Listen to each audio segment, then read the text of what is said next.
A ressonância magnética é um dos exames de imagem mais avançados da medicina, sendo amplamente utilizada para avaliação detalhada de órgãos e tecidos internos, especialmente tecidos moles como músculos, cérebro, medula espinhal e articulações. Diferentemente da tomografia computadorizada, a ressonância magnética não utiliza radiação ionizante, o que a torna uma opção mais segura para pacientes que necessitam de realizar exames repetidos ao longo do tempo.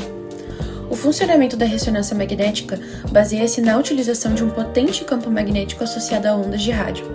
Normalmente, os prótons presentes nos tecidos do corpo encontram-se alinhados de forma aleatória. Quando o paciente é colocado no interior do aparelho de RMI, esses prótons se alinham ao forte campo magnético produzido pelo equipamento. Em seguida, os pulsos de radiofrequência são aplicados, alterando temporariamente esse alinhamento. Ao cessar o pulso, os prótons retornam ao seu estado inicial, liberando sinais que são captados pelo aparelho e transformados em imagens detalhadas do organismo.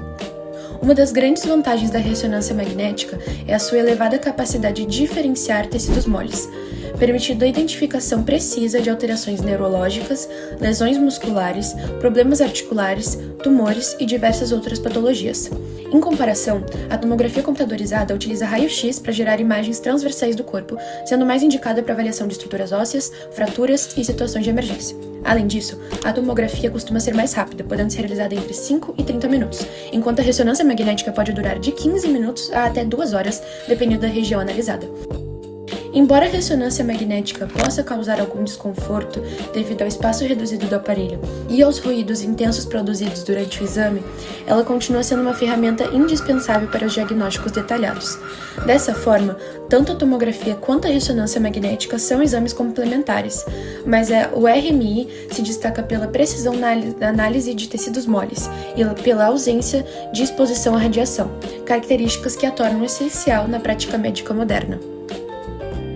Depois de entendermos a respeito do exame de ressonância magnética, agora iremos abordar mais a fundo na condição do AVC, que consiste no acidente vascular cerebral, popularmente conhecido também como derrame.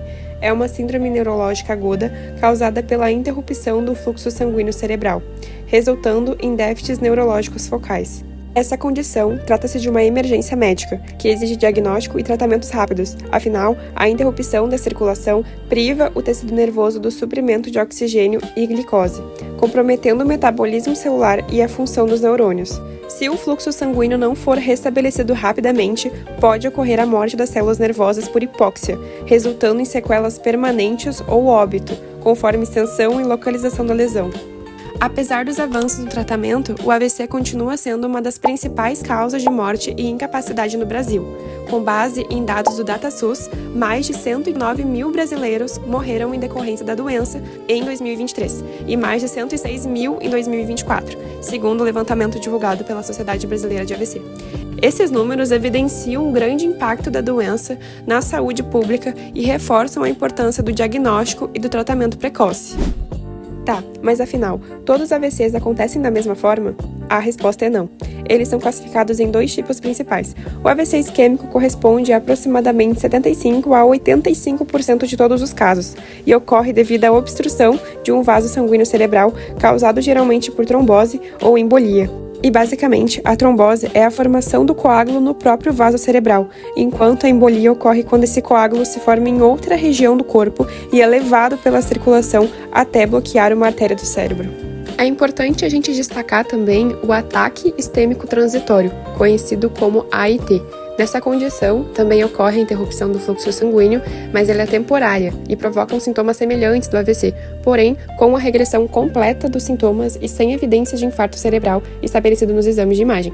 Apesar de transitório, o AIT representa um importante sinal de alerta, pois ele vai indicar um risco elevado para a ocorrência de um AVC isquêmico definitivo nos dias ou semanas seguintes. Já o segundo é o AVC hemorrágico, que ocorre quando há ruptura de um vaso sanguíneo cerebral, causando extravasamento de sangue para o parênquima cerebral ou espaço subaracnoide. Embora ele seja bem menos frequente, representando só 15% dos casos, ele apresenta uma maior taxa de mortalidade, já que o sangramento provoca compressão do tecido nervoso, aumento da pressão intracraniana e redução da perfusão cerebral, agravando o dano neurológico. Mas, independentemente do tipo de AVC, diversos fatores aumentam o risco para o seu desenvolvimento, e conhecer eles é fundamental, pois muitos deles podem ser prevenidos ou controlados. A hipertensão arterial, por exemplo, é considerada hoje o principal fator de risco tanto para AVC isquêmico quanto para hemorrágico, mas também estão associados a diabetes, dislipidemia, que é a gordura no sangue, tabagismo, obesidade, sedentarismo, consumo excessivo de álcool, idade e histórico familiar de doenças cardiovasculares. O controle desses fatores de risco por meio de adoção de hábitos saudáveis e acompanhamento médico regular é essencial para reduzir a incidência do AVC. Entretanto, mesmo assim, esse evento pode ocorrer de forma súbita e imprevisível, o que torna indispensável a realização de um diagnóstico rápido e preciso. Nesse cenário, a ressonância magnética vai assumir um papel central na identificação das alterações cerebrais, oferecendo informações detalhadas com maior sensibilidade em comparação aos outros exames de imagem. Além disso, trata-se de uma tecnologia avançada que não utiliza de radiação ionizante, o que a torna segura e altamente eficaz, além de constituir a base para poder orientar tanto a conduta terapêutica quanto a estimativa do prognóstico do paciente.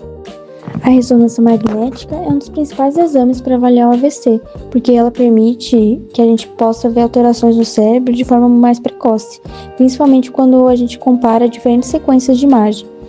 As principais sequências usadas são a DWI, ADC, FLAIR e PWI, e cada uma mostra uma parte diferente do que está acontecendo no tecido do cérebro. A DWI é a sequência de difusão da água na ressonância magnética e ela vai avaliar o movimento da água no cérebro. Para entender melhor, é importante lembrar que no AVC, a falta de sangue vai reduzir o oxigênio e a glicose, diminuindo assim a produção de energia das células. Sem energia, as bombas sódio-potássio param de funcionar, e isso faz com que a água entre na célula. A célula incha e o espaço entre elas diminui. Com isso, a água fica presa dentro do tecido e não consegue se mover livremente. Essa limitação do movimento da água é chamada de restrição à difusão. Na ressonância, quando a água tem pouca movimentação, o sinal da DWI aumenta e por isso a área afetada aparece mais clara ou mais brilhante. O ADC, coeficiente aparente de difusão, é uma sequência que vai medir o quanto a água está conseguindo se mover no tecido. Enquanto a DWI vai mostrar uma alteração baseada no contraste da imagem, o ADC vai transformar essa movimentação em valores numéricos reais. No AVC, como a água está realmente com mobilidade reduzida devido ao inchaço celular e à diminuição do espaço extracelular, os valores do ADC vão cair, por isso a área afetada vai aparecer escura. A combinação do DWI alto e ADC baixo é considerado um dos sinais mais confiáveis de AVC isquêmico agudo. A FLAIR é uma sequência que vai remover o sinal do líquido dentro do cérebro para facilitar a visualização do tecido cerebral. É muito útil para detectar edemas, que é o acúmulo de líquido no tecido causado pela lesão. No entanto, ela não vai reagir tão rapidamente quanto a DWI.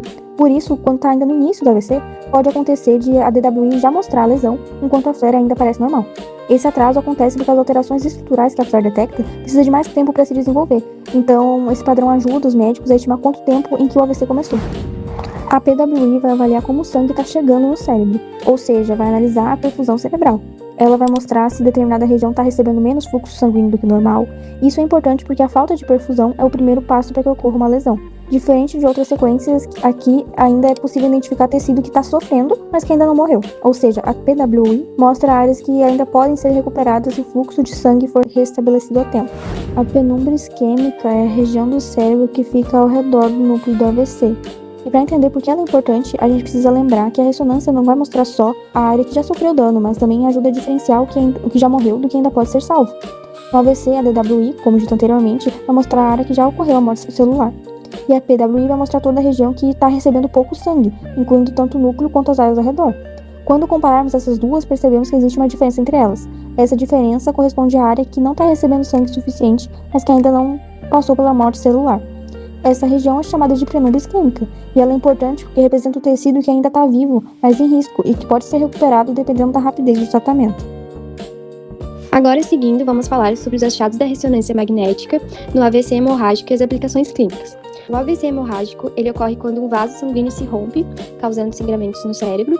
Bom, a ressonância magnética ela é um exame muito importante nesses casos, pois permite visualizar os detalhes, a localização e a extensão da hemorragia. Além disso, ela consegue identificar alterações associadas, como edema cerebral e possíveis lesões secundárias. As principais sequências utilizadas são a SWI e a T2. Ambas são muito sensíveis a presença de sangue e ajudam a detectar tanto hemorragias maiores quanto microhemorragias, que podem passar despercebidas em outros exames, né? Nessa sequência, as áreas com sangue geralmente aparecem mais escuras devido aos produtos de degradação da hemoglobina. Em alguns casos, também é feita a angiorressonância, que avalia os vasos sanguíneos e pode ajudar a encontrar a causa do sangramento, como aneurismas ou malformações vasculares.